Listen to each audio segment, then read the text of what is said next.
जब भी मैं रियल एस्टेट का जिक्र करता हूं तो मुझे ये सुनने को मिलता है, मैं टॉयलेट नहीं सुधारना चाहता। इसी को पीटर लिंच शोर कहते हैं। इसी को मेरे अमीर डैडी शक करने वाले लोगों के बहाने कहते थे। ऐसे लोग जो सिर्फ बुराई करते हैं, एनालाइज नहीं करते। ऐसे लोग जिनके दिमाग पर उनके डाउट्स और डरों का पर्दा पड़ जाता है, वे अपनी आंखें नहीं खोलते। तो जब कोई कहता है कि मैं टॉयलेट नहीं सुधारना चाहता, तो मैं जवाब देता हूं, आपको क्यों लगता है कि मैं ऐसा करना चाहता हूं? वे ये कह रहे हैं कि जो उन्हें चाहिए, टॉयलेट उससे ज्यादा इंपॉर्टेंट है। मैं रैट रेस से बाहर निकलने की आजादी के बारे में बात करता हूं और उनका पूरा ध्यान टॉयलेट पर लगा रहता है। इसी तरह के विचार ज्यादातर लोगों को गरीब बनाए रखते हैं। वे एनालाइज करने के बजाय बुराई करते रहते हैं। मैं नहीं करना चाहता आपकी सक्सेस की चाबी को अपने अंदर समाये रहते हैं, अमीर डैडी का कहना था। क्योंकि मैं भी टॉयलेट ठीक करने में ज्यादा रुचि नहीं रखता, इसलिए मैं एक प्रॉपर्टी मैनेजर की तलाश कर लेता हूं जो टॉयलेट ठीक करने का ध्यान रखता है। घरों या अपार्टमेंट्स को चलाने के लिए एक बढ़िया प्रॉपर्टी मैनेजर को ढूंढने के बाद मेरा कैश फ्लो बढ़ जाता है। पर इससे भी ज्यादा इंपॉर्टेंट यह है कि एक बढ़िया प्रॉपर्टी मैनेजर मुझे और ज्यादा रियल एस्टेट खरीदने का मौका देता है, क्योंकि मुझे टॉयलेट का ध्यान नहीं रखना पड़ेगा। एक बढ़िया प्रॉपर्टी मैनेजर रियल एस्टेट में सक्सेस की चाबी है। मेरे लिए रियल एस्टेट से भी ज्यादा इंपॉर्टेंट है एक अच्छा मैनेजर खोजना। अक्सर किसी बढ़िया प्रॉपर्टी मैनेजर को अच्छे डील्स के बारे में पहले से पता चल जाता है, जबकि रियल एस्टेट एजेंट्स को बाद में पता चलता है, जिसके कारण वे और भी ज्यादा वैल्यूएबल हो जाते हैं। मैं नहीं करना चाहता, इसे सक्सेस की चाबी कहने के पीछे अमीर डैडी का यही मतलब था। क्योंकि मैं भी टॉयलेट को ठीक नहीं करना चाहता, इसलिए मैंने ये विचार किया कि किस तरह ज्यादा रियल एस्टेट खरीदी जाए और रैट रेस से बाहर निकलने का प्रोग्रेस तेज किया जाए। जो लोग ये कहना जारी रखते हैं कि मैं टॉयलेट नहीं सुधारना चाहता, वे अक्सर इस पावरफुल इन्वेस्टमेंट के माध्यम से खुद को वंचित रखते हैं। उनके लिए टॉयलेट उनकी आजादी से ज्यादा इंपॉर्टेंट होता है। स्टॉक मार्केट में मैं अक्सर लोगों को यह कहते हुए सुनता हूं कि मैं अपना पैसा नहीं गंवाना चाहता। उन्हें ऐसा क्यों लगता है कि मैं या कोई और इंसान पैसा गंवाना पसंद करता है? वे सिर्फ इसलिए पैसे नहीं बना पाते क्योंकि वे पैसा गंवाने के लिए तैयार नहीं होते। एनालिसिस करने के बजाय वे एक पावरफुल इन्वेस्टमेंट के मीडियम यानी स्टॉक मार्केट की तरफ से अपने दिमाग को बंद कर लेते हैं। दिसंबर 1996 में मैं अपने दोस्त के साथ गैस स्टेशन के पास से गुजर रहा था। उसने देखा और अनुमान लगाया कि तेल की कीमतें बढ़ जाएंगी। मेरा दोस्त बहुत चिंता करता रहता है, या छोटा मुर्गा है। उसके हिसाब से आसमान हमेशा गिरने वाला होता है और अक्सर आसमान उसी के सिर पर गिरता है। जब हम घर पहुंचे तो उसने मुझे वो तमाम कारण बताए कि अगले कुछ सालों में तेल की कीमतें क्यों बढ़ेंगी। ये फिगर मुझे पहले पता नहीं थे, हालांकि मैंने मौजूदा ऑयल कंपनी में बहुत से शेयर खरीदे हुए थे। उस इंफॉर्मेशन के आधार पर मैंने तुरंत एक नई ऑयल कंपनी की खोज कर दी जिसे उसके रियल वर्थ से कम आंका गया हो। मुझे ऐसी ऑयल कंपनी मिल गई जो तेल के कुछ भंडारों को खोजने वाली थी। मेरा ब्रोकर्स इस नई कंपनी को लेकर अच्छा खासा एक्साइटेड हो गया और मैंने 65 सेंट पर शेयर के रेट पर 15,000 यानी कि 15,000 शेयर खरीद लिए। फरवरी 1997 में मैं उसी दोस्त के साथ उसी गैस स्टेशन के पास से गुजर रहा था और कीमत पर गैलन 15% बढ़ चुकी थी। एक बार फिर छोटा मुर्गा चिंता करने लगा और शिकायत करने लगा। मैं मुस्कुराया क्योंकि जनवरी 1997 में उस छोटी ऑयल कंपनी ने तेल खोज लिया था और वो 15,000 शेयर अब बढ़कर $3 पर शेयर हो गए थे और मेरे दोस्त के अनुसार गैस की कीमतें लगातार बढ़ती रहेंगी। एनालिसिस करने के बजाय छोटे मुर्गे अपने दिमाग को बंद कर लेते हैं। अगर ज्यादातर लोग ये समझ लें कि स्टॉक मार्केट इन्वेस्टमेंट में स्टॉक किस तरह काम करते हैं, तो ज्यादातर लोग हार से बचने के बारे में अपना ध्यान नहीं लगाएंगे और जीतने के लिए इन्वेस्ट करेंगे। स्टॉप एक कंप्यूटर इंस्ट्रक्शन है जो प्राइस गिरने पर आपके शेयर को अपने आप बेच देता है ताकि आपका कम से कम नुकसान हो और आपको ज्यादा से ज्यादा फायदा मिल सके। जो लोग हारने से घबराते हैं उनके लिए ये एक बहुत अच्छा तरीका है। तो जब भी मैं लोगों को मैं नहीं चाहता इस पर ध्यान फोकस करते हुए देखता हूं और वे क्या चाहते हैं इस पर ध्यान फोकस करते हुए नहीं देखता हूं, तो मैं समझ लेता हूं कि उनके दिमाग में शोर की आवाज बहुत तेज होगी। छोटा मुर्गा उनके दिमाग पर हावी होगा, तभी चीख रहे हैं, आसमान गिर रहा है और टॉयलेट टूट रहे हैं। इसलिए वे अपनी अनचाही चीजों से बचते हैं, पर वे इसकी भारी कीमत चुकाते हैं। वे जिंदगी से जो चाहते हैं वो शायद उन्हें कभी न मिल पाए। अमीर डैडी ने मुझे छोटे मुर्गों को देखने का एक तरीका सुझाया। वही करो जो कर्नल सैंडर्स ने किया था। 66 साल की उम्र में उनका बिजनेस चौपट हो गया और वे अपनी सोशल सिक्योरिटी के चेक पर बस गुजर बसर कर रहे थे। इतना ही नहीं, वे फ्राइड चिकन की अपनी रेसिपी के साथ पूरे देश में इसे बेचने की कोशिश कर रहे थे।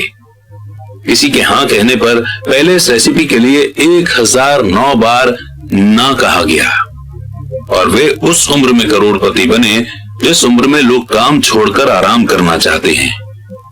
वे एक बहादुर और जिद्दी आदमी थे। अमीर डैडी हार्लेन सैंडर्स के बारे में कहा करते थे, जब भी आप डाउट में हो और थोड़े से डरे हुए हों तो वही करें जो कर्नल सैंडर्स ने अपने छोटे मुर्गे के साथ किया था, उसे फ्राई कर लें। कारण नंबर 3, आलस। बिजी लोग अक्सर बहुत आलसी होते हैं। हम सभी ने उस बिजनेसमैन की कहानियां पढ़ी हैं जो पैसा कमाने के लिए कड़ी मेहनत करता है। वो अपनी पत्नी और बच्चों की सुख सुविधा के लिए काफी मेहनत करता है। वो ऑफिस में बहुत देर तक काम करता है और वीकेंड में भी ऑफिस के काम को घर पर ले आता है। एक दिन जब वो घर लौटता है तो उसे घर सूना मिलता है। उसकी पत्नी अपने बच्चों के साथ घर छोड़कर चली जाती है। उसे पता था कि उसके और उसकी पत्नी के बीच में प्रॉब्लम है, पर उस रिश्ते को ज्यादा मजबूत बनाने के बजाय वो काम में ही बिजी रहा। निराश होकर वो अपने काम के प्रति लापरवाह हो जाता है और उसके काम पर इतना ज्यादा असर पड़ता है कि उसकी जॉब चली जाती है।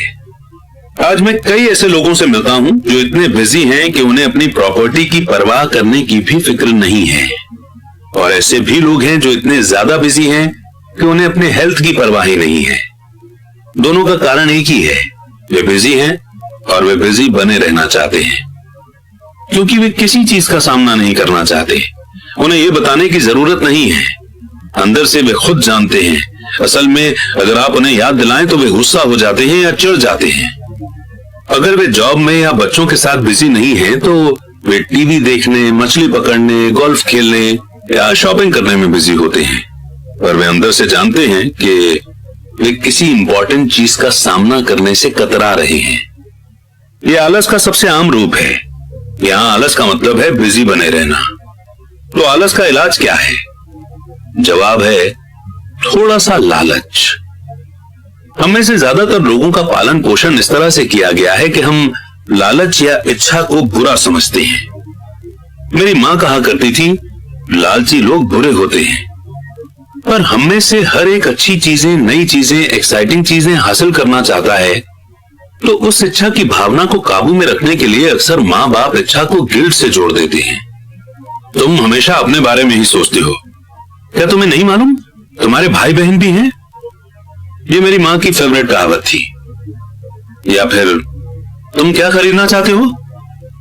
मेरे डैडी की फेवरेट कहावत थी, तुम ऐसा सोचते हो कि जैसे हमारे पास बहुत सा पैसा है। क्या तुम ये सोचते हो कि पैसा पेड़ पर लगता है? हम अमीर नहीं हैं, तुम तो जानते ही हो।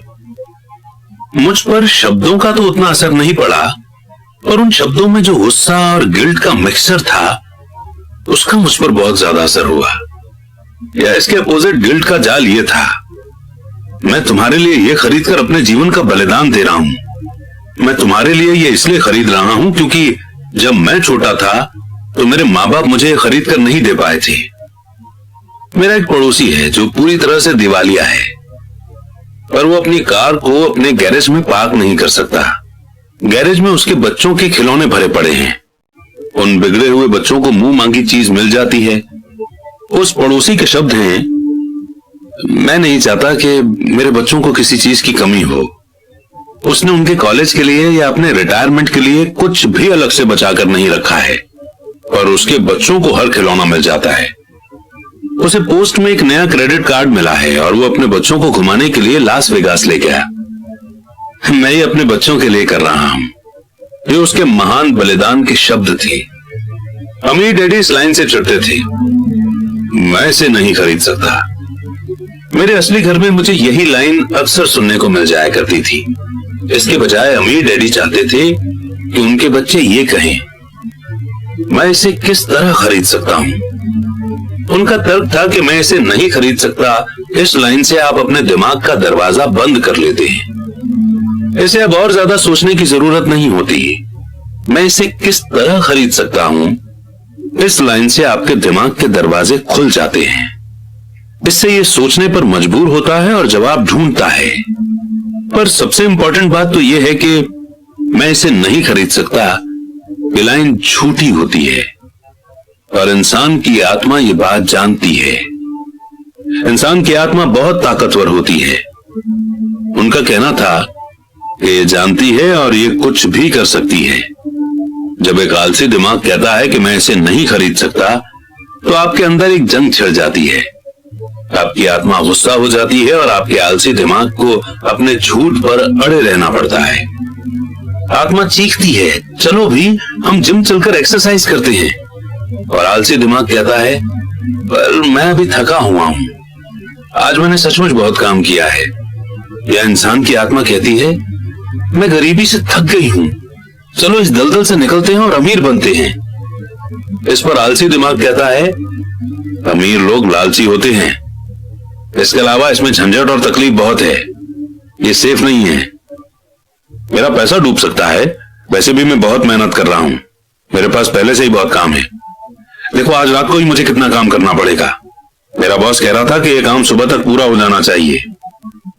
मैं इसे नहीं खरीद सकता, यह लाइन दुख से भरी हुई है। इससे लाचारी की भावना आती है, जिससे निराशा और इसके बाद डिप्रेशन पैदा हो जाता है। मैं इसे किस तरह खरीद सकता हूं, इस लाइन से संभावनाओं, एक्साइटमेंट और सपनों की दुनिया खुल जाती है। इसीलिए मेरे अमीर डैडी इस बात से ज्यादा चिंतित नहीं होते थे कि आप क्या खरीदना चाहते हैं, पर वे ये जानते थे कि मैं इसे किस तरह खरीद सकता हूं। इस लाइन से एक ज्यादा मजबूत दिमाग और एक ज्यादा प्रोग्रेस करने वाली आत्मा का निर्माण होता है। इसलिए उन्होंने माइक या मुझे शायद ही कभी कुछ दिया हो। इसके बजाय वे हमसे ये कहते थे कि तुम इसे कैसे खरीद सकते हो। और ये हमारे कॉलेज के बारे में भी सही था, जिसे हमने अपने खर्चे से पूरा किया है। वे हमें गोल को हासिल करना नहीं सिखा रहे थे, वे तो हमें गोल को हासिल करने के प्रोसेस की नॉलेज दे रहे थे। मेरी समझ से आज प्रॉब्लम यह है कि करोड़ों लोग अपने लालच को लेकर गिल्ट से जुड़ रहे हैं। ये उनके बचपन से लेकर बुढ़ापे तक चलता है। वे जिंदगी में मिलने वाली अच्छी अच्छी चीजें चाहते हैं। ज्यादातर लोगों के सबकॉन्शियस माइंड में यही थॉट मौजूद रहता है कि आपको ये नहीं मिल सकती, या आप इसे नहीं खरीद पाएंगे, या आप इसे कभी नहीं खरीद पाएंगे। जब मैंने रैट रेस से बाहर निकलने का फैसला किया, तो मेरे दिमाग में एक सवाल आया, मैं किस तरह इस रेस से बाहर निकल सकता हूं ताकि मुझे दोबारा काम न करना पड़े। और मेरे दिमाग में जवाब और आइडिया अपने आप आ गए। सबसे मुश्किल चीज थी मेरे असली माता पिता की सीख। हम इसे नहीं खरीद सकते, या सिर्फ अपने बारे में ही मत सोचो, या फिर तुम दूसरों के बारे में क्यों नहीं सोचते। और इसी तरह के शब्द जो मेरे लालच को दबाने के लिए मुझ में गिल्ट भरते थे। तो आप किस तरह अपने आलस से जीत सकते हैं? इसका जवाब है थोड़े से लालच से। ये WII-FM रेडियो स्टेशन है, जिसका पूरा मतलब है what's in it for me. इसमें मेरे लिए क्या है?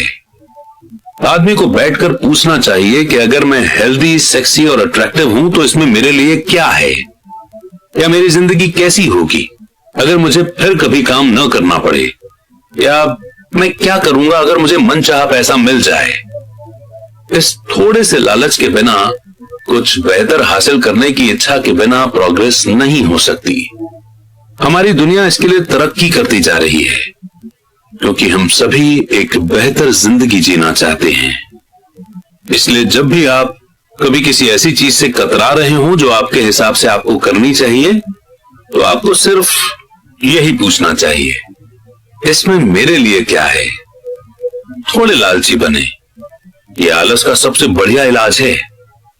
पर बहुत ज्यादा लालच भी अच्छा नहीं होता, क्योंकि हर चीज की अति बुरी होती है।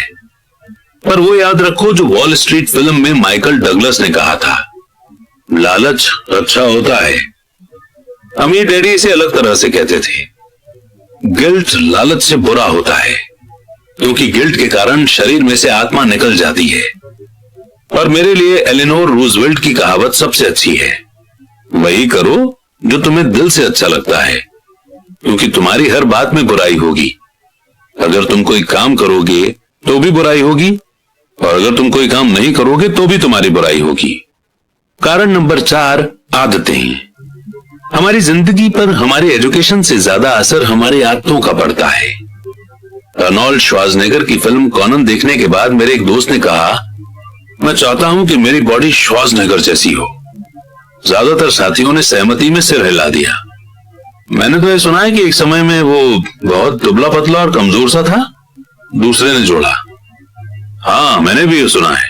एक और दोस्त ने कहा, मैंने सुना है कि वो हर रोज जिम जाता है, वहां उसने एक्सरसाइज करने की आदत डाल ली है। हाँ मुझे भी ऐसा लगता है, वो ऐसे ही करता होगा। ग्रुप के डाउट करने वाले आदमी ने कहा, मुझे तो लगता है कि वो इसी तरह पैदा हुआ होगा, और इसके अलावा हम अर्नोल्ड की बातें कर ही क्यों रहे हैं, चलो बियर पिए। ये एक एग्जाम्पल है कि किस तरह से आदतें व्यवहार को कंट्रोल करती हैं। मुझे याद है कि मैंने एक बार अपने अमीर डैडी से अमीर लोगों की आदतों के बारे में पूछा था। सीधे जवाब देने के बजाय वे चाहते थे कि मैं इसे एग्जाम्पल से सीखूं। अमीर डैडी ने मुझसे पूछा, तुम्हारे डैडी अपने बिल कब चुकाते हैं? मैंने कहा, हर महीने की पहली तारीख को। क्या उनके पास कुछ बाकी बचता है? उन्होंने पूछा। बहुत थोड़ा, मैंने कहा। यही वो खास कारण है जिसके कारण उन्हें स्ट्रगल करना पड़ता है, अमीर डैडी ने कहा। उनकी आदतें बुरी हैं। तुम्हारे डैडी सबको पहले पैसे देते हैं, वे खुद को सबसे आखिर में पैसे देते हैं, और ऐसा तब भी करते हैं जब उनके पास कुछ बचा होता है। आमतौर पर उनके पास कुछ नहीं बचता, मैंने कहा, पर उन्हें अपने बिल का पेमेंट तो करना ही होता है। कहीं आप ये तो नहीं कहना चाहते कि उन्हें अपने बिल्स पे नहीं करने चाहिए? बिल्कुल नहीं, अमीर डैडी ने कहा। मैं समय पर अपने बिल चुकाने में पूरी तरह से विश्वास करता हूं। मैं सिर्फ खुद को सबसे पहले पैसे देता हूं, गवर्नमेंट को पैसे देने के पहले। पर तब क्या होगा जब आपके पास काफी पैसा नहीं हो? मैंने पूछा।